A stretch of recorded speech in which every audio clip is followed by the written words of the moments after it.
about 2.9 by 10 to the 8th solar masses per cubic megaparsec. So that's the density of stars in the universe.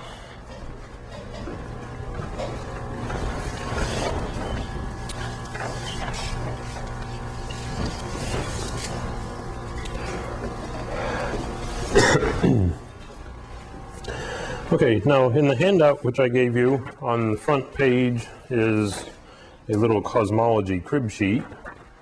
So I've calculated for today's universe, which is flat, 70% dark energy, in particular of the form of a cosmological constant, I've assumed, and 30% matter. I've given you the gravitational wave distance, so that's the first column is the R, which you put into this equation to figure out how gravity wave amplitude declines with the distance in a cosmological setting.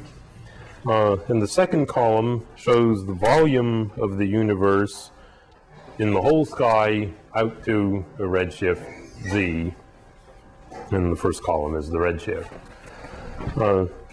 And of course, for small redshift, much less than 1, the volume goes like redshift cubed, volume goes like distance cubed. But you'll notice that as you get to redshifts between 1 and 10, the volume goes up approximately linearly with the redshift. So there's a v cubed, and then when you get to redshift 1, it's more like linear, v proportional to redshift rather than redshift cubed.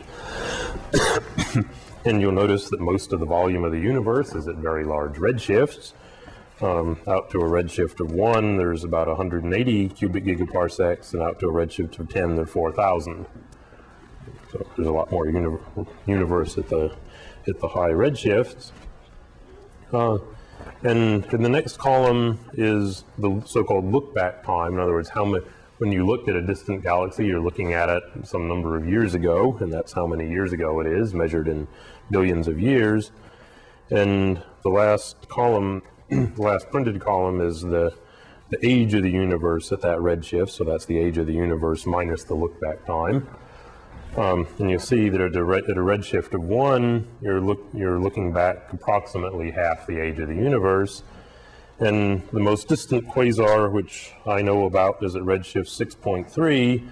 And at that point, you're looking back to the universe as it was when it was about 7% of its current age. It was less than 1 billion years old, compared to the 14 billion year age of the universe. And we know lots of galaxies at redshifts 3, 4, 5, and the universe was just a few billion years old. Now, just for comparison, in the last column, I've given you the mass of the main sequence star whose main sequence lifetime is half the age of the universe. In other words, those are stars which essentially have born and died, and so stars more massive than the entries in this last column will be born and die and have to reach steady state if they're present on the time scale of the age of the universe at that redshift. And you see that even at the highest redshifts that we know about, stars that are more massive than a couple of solar masses are essentially in steady state. If there are any of them, they're being born and dying continuously. On the other hand, stars like the Sun, they have very long lifetimes, and so at the high redshifts, none of those would have evolved. So if we're interested in white dwarfs that descend from one solar mass stars, you shouldn't expect to find any at a redshift of 1 or 2 or 3, because those one solar mass stars have not had time to evolve. But if you're looking at neutron stars, those are mainly from 12 solar mass stars, and all of those have gone off in essentially an instant compared to the lifetime of the universe at any of the redshifts that we are accessible to. Now, for those of you that aren't astronomers, I have a little crib sheet down here at the bottom which tells you what a magnitude is and what the magnitude of the Sun is in various popular bands, in an astronomical unit, a parsec, a gigaparsec, etc. So that's a little crib sheet for the non-astronomers. Okay, so this is how many stars there are in the universe. And we can now ask, how did those stars actually form? Did they all form at a redshift of 100 and they've just been sitting around since then? Or did they all form recently? Has the universe been forming stars at a constant rate? What do we know about? And on the second page of this is a plot which shows the star formation history of the galaxy. And I regret to say that you have to multiply all these numbers by the 2/3 I mentioned to get the real answer. And in fact, this paper really does the real answer, which is on this thing called Kennecott IMF. But the plot is for the saltpeter IMF, which nobody believes. Blame Piero Mado. So this shows the star formation rate is a function of redshift, and this is actually a very misleading plot because it shows the rate per unit time as a function of redshift rather than the rate per unit time as a function of time. And of course there's no time at all out at these large redshifts. So when you integrate d time, most of the star formation rate is actually quite recent. Now there are two bunches of points here, and the reason is that so far we haven't built infrared telescopes large enough to be able to measure the brightness of the night sky in the infrared. So we don't know how many stars at high redshifts are surrounded by dust which are hiding them from us. So the only way we detect stars at high redshifts is in essentially their rest frame ultraviolet, which means they have to be in environments that have absolutely or practically no dust around them. And if you assume that none of them have any dust, then you get the lower curve. And if you assume that there's a little bit of dust, you get the upper curve. And the point of this paper is that if you assume the upper curve and you integrate it up, you get more stars than exist in the universe today. So they argue that there can't be very much dust, and therefore the answer has to be somewhere in between these two curves. Now, there are many, as you can see, there's a lot of points and they have big error bars, and especially these points at low redshift, people argue factors of 30 about the amplitudes here. So they're very large uncertainties, and the dust corrections are very large, so you can fit very many fits through there, and there are indeed very many fits through the literature. But there's one of them which is particularly nice, which I will write down for you, which is that the star formation rate goes proportional to e to the minus t over tau, where tau is 6 gigayears. And that simple function fits about as well as anything and has the advantage that it's actually done in terms of time instead of redshift.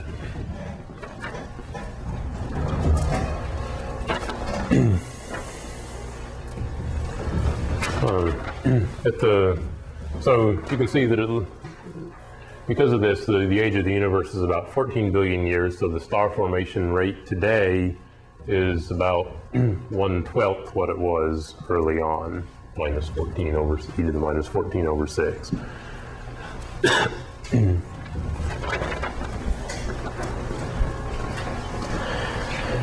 Now, there's one other slight subtlety about this which I'll mention, which is important for the astronomers, but extremely important for the existence of this planet. And that is that if you integrate this star formation rate, would you expect to get this density of stars? Well, physicists are allowed to say yes, but if any of the astronomers say yes, I'll fail them. Sorry? So we got away and became new stars, or?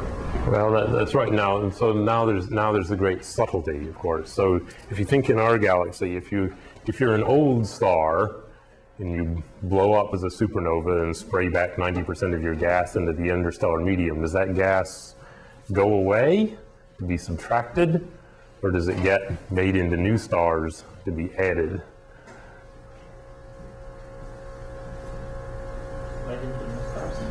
Yeah, and you should be very grateful it is, because otherwise the sun and the earth would be made out of hydrogen and helium. So it's that recycling of the carbon and nitrogen and oxygen and zinc and all that other good stuff which allows us to exist. And that means that the stellar mass density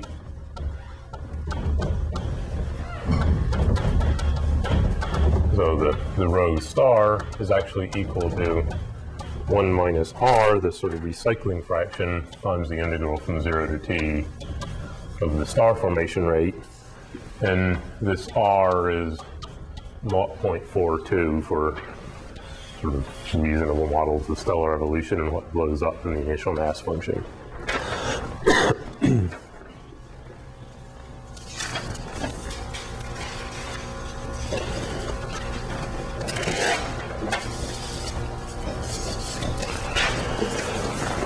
Okay. So now we've got how many stars there are, and I told you in a crude way how many stars there were of various types, but I didn't tell you in detail what kinds of stars are born how. So this is essentially, so up here was a statement. This is about the present old universe.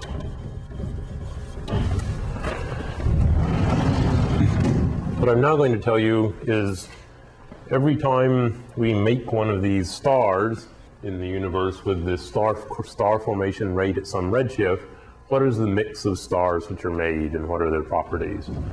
So that's called the initial mass function.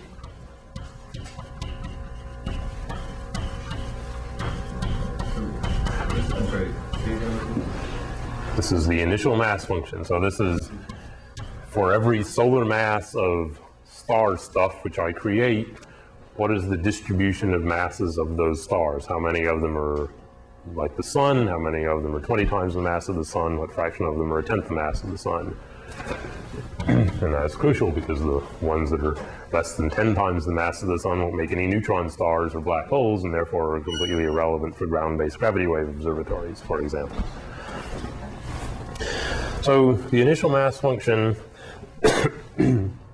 the one which I think is the best justified at the moment is due to Pavel Krupa, 2001, Monthly Notices of the Royal Astronomical Society, 322-231. And that initial mass function essentially says the following, and if we normalize it, this initial mass function is usually denoted psi of m. So psi of m dm is equal to the number of stars with mass between m and m plus dm. And I'll write it as a number of stars per solar mass of stuff which is created in stars. So if you multiply by the star formation rate, you get the number of stars with mass between m and m plus dm, which are created per year per unit volume of the universe.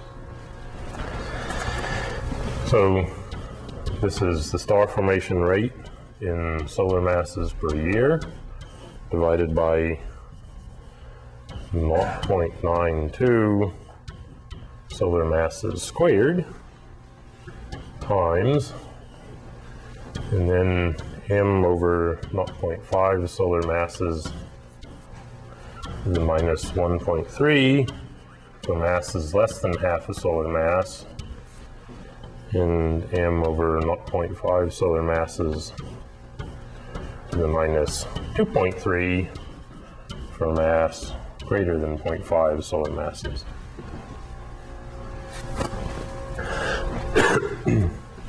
Okay, so you notice that this has units of, it's the number of stars per solar mass of stuff which is created per year. So it's per solar mass of stuff which is created in all form, in the form of all stars.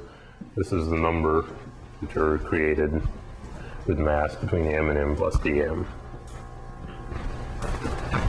And there's a lower limit here, which is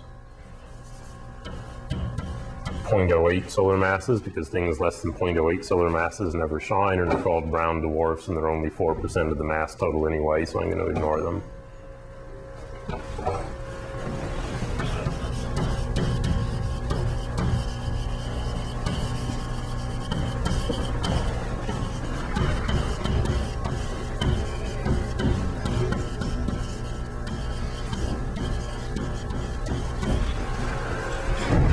Okay, so this is an initial mass function, which seems to be true essentially in every environment in our galaxy and in globular clusters in our galaxy that we can see within the uncertainties. There's something called the saltpeter initial mass function, which replaces this 1.3 by a 2.3 and says it's 2.3 everywhere. And of course that produces vast numbers of low mass stars, which bottle up all the mass and produce none of the light. And therefore, if you normalize to the number of bright stars that you can see, you end up producing vast amounts of mass locked up in low mass stars, and that's that factor of 2/3 I was telling you about. But we know really, really well since 1965 that that isn't true, so we shouldn't use the 1955 saltpeter initial mass function anymore. There's a slight variant of this called the Kennecott initial mass function, which changes this 2.3 to a 2.5 and changes this 0.5 to a 1, but is otherwise pretty much the same. Just be aware.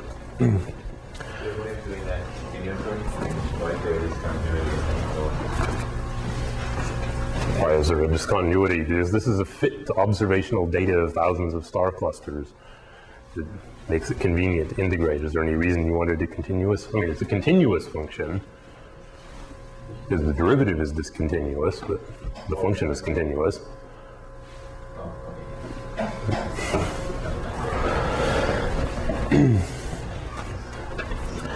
Okay,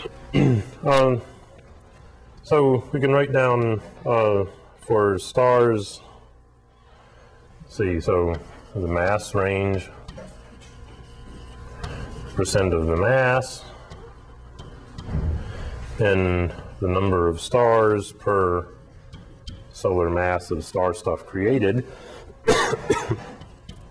So 1.3, 28%, 0.08 to 0.5, 0.5 to 1, 1 to 8, and greater than 8, so 17.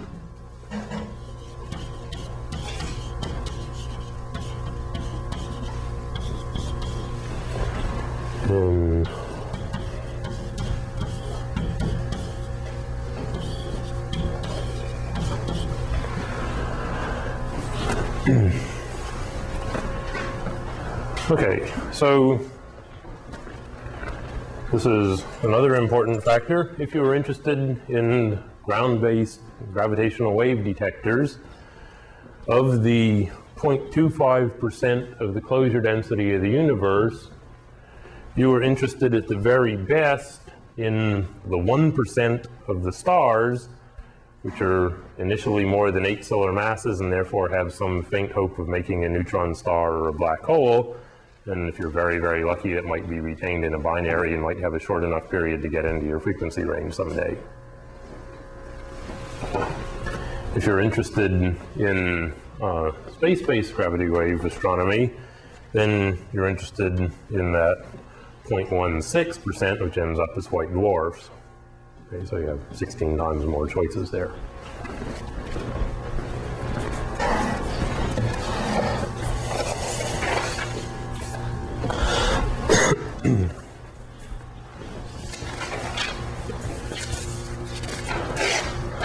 Okay, so the last thing that we need to be able to do is we've got an initial mass function, we've got a star formation history to tell you what's happening as a function of redshift, we have a normalization to the current number of stars in the universe, and the one thing we need left to do is if we have observations or theories of star formation which have been tuned up to look something like the Milky Way or some local piece of the Milky Way, we need to know what fraction of the representative mass in the universe is our Milky Way. So we need to know the mass and stellar composition of the Milky Way.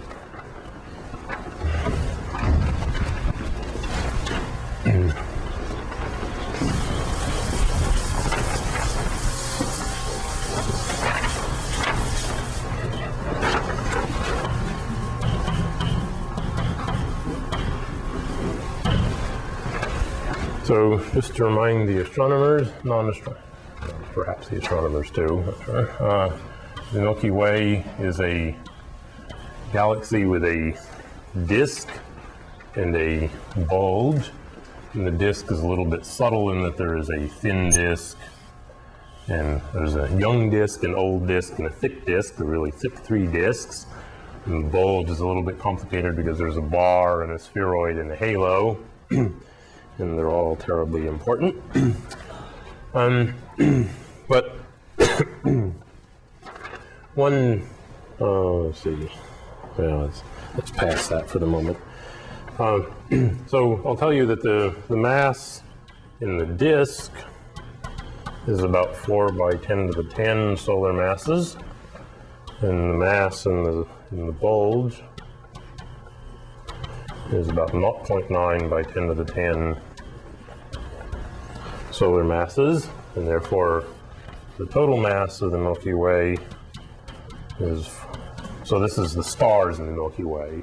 Some of you may know the mass of all that. This stuff is much larger, but that's dark and isn't stars, we think. So the mass of the stellar mass of the Milky Way was about 4.9 by 10 to the 10 solar masses. And in fact, this number was only reliably figured out a few years ago. And it's due to the reason it's difficult is we live in the Milky Way and it's full of dust, and therefore we can't see most of the light from it unless you launch a satellite and look in the infrared, like at 3 microns, and make an all-sky map, which is what Kobe did. And then, very conveniently, the infrared is dominated by all these pathetic low-mass stars, which make up most of the mass, and not like the blue light, which is dominated by the rare massive stars, which tell you about the current star formation, but not the bulk of the stars in the Milky Way.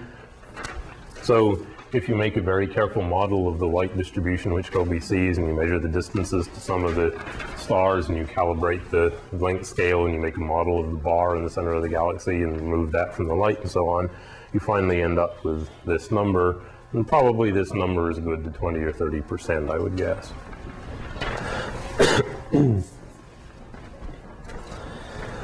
So it's 22% bulge and 78% disk. That's just the luminous mass. I'm sorry? That's just the stars. So this is the mass of the stars, yeah. The mass of our Milky Way, including the dark matter, is 10 to the 12 or something. Sorry? There was this red dark matter stuff and you counted that. That's right. So this is the stars. And actually within the solar circle, more than 50% of it is stars. The dark matter is mostly in the outer parts, and the stars are mostly in the inner parts. So. Okay, so that's the mass. Let me also tell you the luminosity of the Milky Way in a number of bands. So in K band, which is 2.2 microns in the infrared, the luminosity is 6.7 by 10 to the 10 times the luminosity of the sun in the K band. And the luminosity in the B band is 9 by 10 to the 9 solar luminosities in the B band. And this number is half what it was 10 years ago when I wrote a paper using this. And the reason is because the length scale of the galaxy has, the density scale length of the galaxy is shrunk by a factor of 2. So when you normalize to the solar neighborhood, you get a different answer.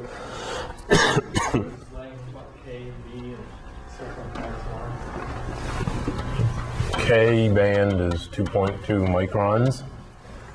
B band is 4,400 angstroms, 440 nanometers. There's some specified filter function which the astronomers can give you a plot of, and likewise for K.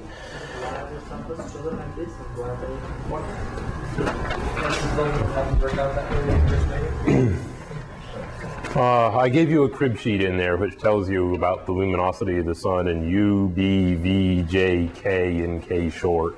And if you wish to know why they're astronomers, you can have why they're important, you can have a long historical philosophical discussion with astronomers. They are the standard bands in which the brightnesses of astronomical objects are measured. But it's basically historical. Well, you need galaxies have complicated colors, so you need to, if you want to quote them, you either have to show a spectrum every single time, or you choose a few standard bands, and those are some of the standard bands. Is it that in these bands it's easier to see some galaxies or to count the stars or to start them? There's standard bands for quoting things. The K band is important because our atmosphere happens to transmit in it. B band is important because there's an adjacent V, which is like your eye, but D is like photographic plates, and you like to have several colors across the visual band because you can see 3 colors, and so that's the blue one. Yeah. I'm just mentioning them because I'm going to give you some other numbers for the universe as a whole.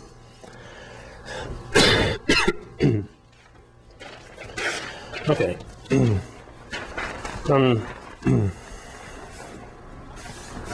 Okay, so we can also, these are 2 numbers for our Milky Way.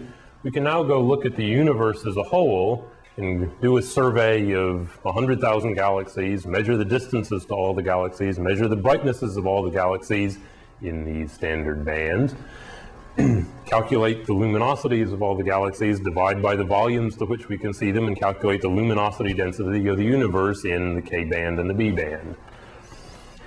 And the luminosity density of the universe in the K band is 3.8 by 10 to the 8th times the luminosity of the sun in K band. And the luminosity density of the universe in the B band is 1.1 by 10 to the 8th times the luminosity of the sun in the B band.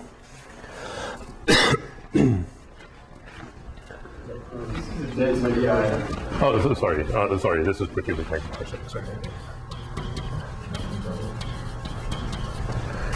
There's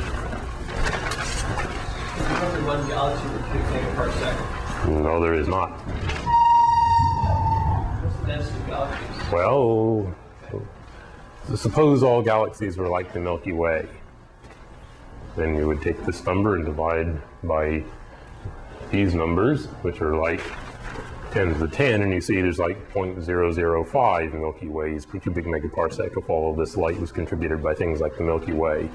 And as it turns out, most of this light density is contributed by galaxies like the Milky Way, because there are very few galaxies much brighter than the Milky Way, and there are a whole lot of galaxies fainter than the Milky Way, but they're not very bright, so they don't contribute very much. And so, in fact, it's not too bad, actually. I mean, there's a whole galaxies range from luminosities of 1/1000th of the Milky Way to 10 times the Milky Way luminosity. There's a range of a factor of 10 to the 4, and the number densities of those range over a factor of 10 to the 10. So there is no mean density of galaxies. But if you take the fact that most of the light comes from things about like the Milky Way, and you take this luminosity density divided by the luminosity of the Milky Way, that's something. But the better way to do the scaling is what I'm about to show you now, which is that if you assume that all the stars that you're interested in, if you're interested in massive stars, you might want to scale to the B band, because in our Milky Way, most of the stars that are less than 1 solar mass don't radiate very much in this band. So it's mostly the hot young stars, which are not in steady state and reflect the current star formation rate, which are radiating in the B band in our galaxy and in the universe as a whole. So one thing you could do is, if you were interested in some population of neutron stars in the galaxy, which you might be if you were interested in merger rates of neutron stars or black holes for ground-based gravity wave observatories, you could try to figure out how many of them were being born per year in the galaxy. Then you would take assume that that rate scaled to the rest of the universe proportional to the B band luminosity, and you would therefore get the rate per cubic megaparsec in the universe by essentially multiplying the rate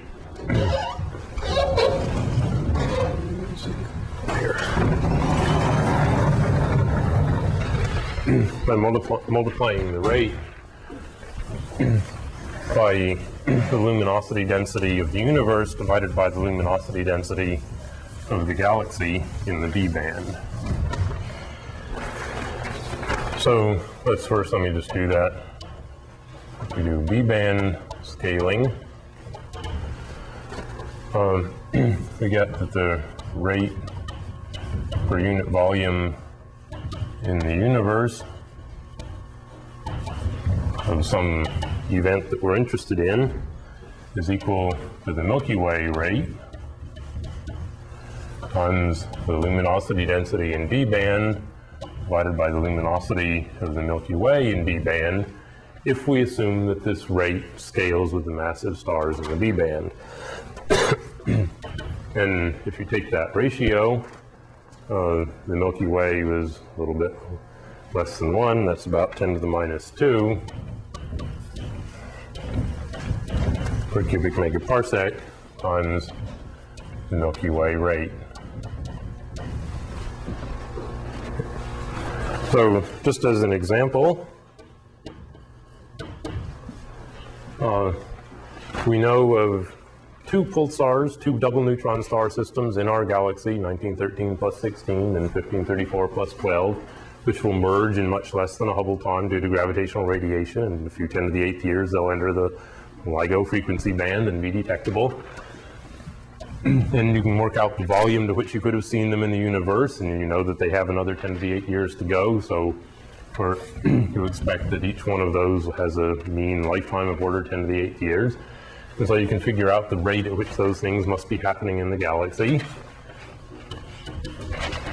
And that's about 10 to the minus 6 per year, merging double neutron star systems in the Milky Way.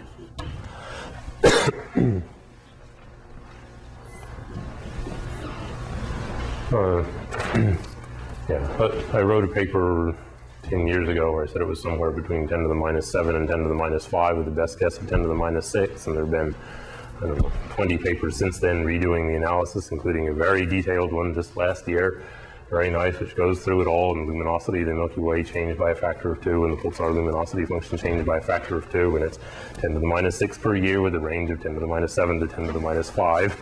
It's the same two pulsars, right? There's no new information. But anyway, so it's still about 10 to the minus 6 per year. And until we find a whole lot more pulsars, it's not going to get very much better than that, unfortunately. It's actually a little bit surprising that there haven't been found more, because there have been a whole lot more surveys which should have found them, so it's a little bit worrisome. But certainly it's in the range 10 to the minus 7 to 10 to the minus 5. Okay, so now I have a rate in the Milky Way, so we can multiply these together, and we got that the neutron star merger rate in the universe must be about 10 to the minus 8 per cubic megaparsec per year. So if you want to see one per year, you can now work out the volume that you have to look at, and you have to look out to a few hundred megaparsecs in order to see one per year.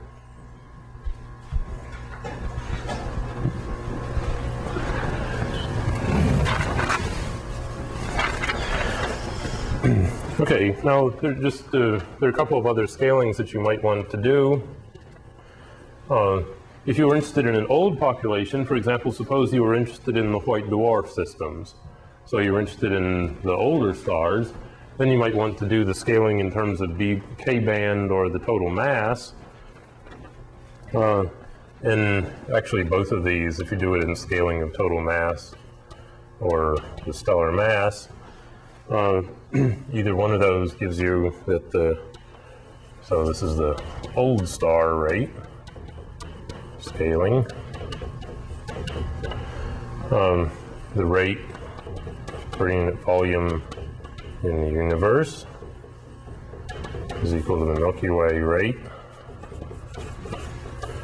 times 5 by 10 to the minus 3 per cubic megaparsec.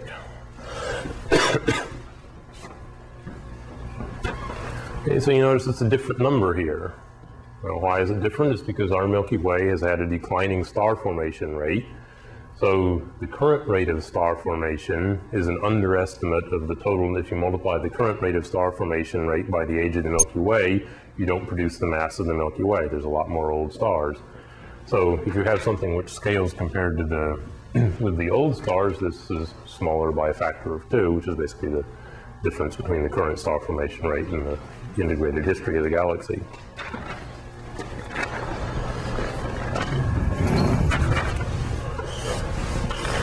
People use a number of other techniques These are pretty well calibrated. This one is really rock solid if you have something that you think scales with the total mass of stars. This one's pretty good. It's not, the B band has some contribution from a wide range of stars, so it's not really so good for the very massive stars, but at least we know the numbers to put in here. Now the next two you might think are actually much better, but unfortunately the numbers we know are much worse. So you might try to scale to the star formation rate of the galaxy. So suppose we know how many stars are being born today in the galaxy. You could do the same thing, and you end up with a range that is the Milky Way rate times something 5 by 10 to the minus 3 to 2 by 10 to the minus 2 per cubic megaparsec. And you might also scale to the supernova rate, and depending if you're interested in type 1 or type 2 supernovae,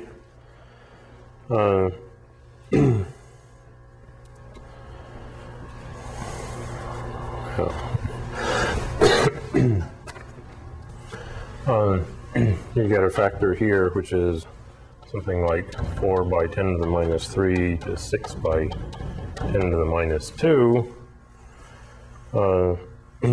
and that's for type 2 plus 1 VC supernovae. So these are massive stars, and well,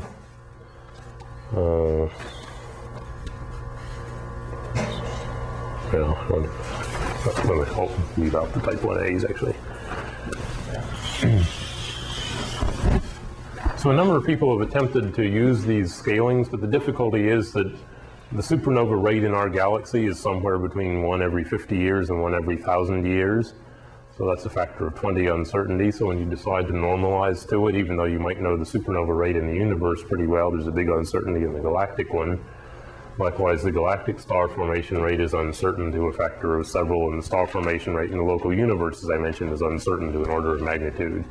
So both of these are sort of, you can get any answer you want by doing these scalings, and unfortunately some people have done source simulations using these scalings. I would advise you against it if you decide to do some of those. Okay. So we now have almost everything we need. We've got the universe, we've got the Milky Way, we've got the initial mass function, we've got the types of stars, and we can scale from the Milky Way to the universe. Now the only thing I haven't told you about is the binary stars. Okay, we're interested in binaries so that we have something orbiting. Now, as a first approximation, the way we treat binaries and observationally is the following. Sorry? So Mark Y is going to want the room at half. Okay. Okay, so I will quickly mention the binaries and then we'll continue next time. It is roughly true that every star in the Milky Way is in a binary. It's one obvious exception, but it's really quite rare. The sun is unusual. That may be important for having life, maybe not, but it is unusual statistically.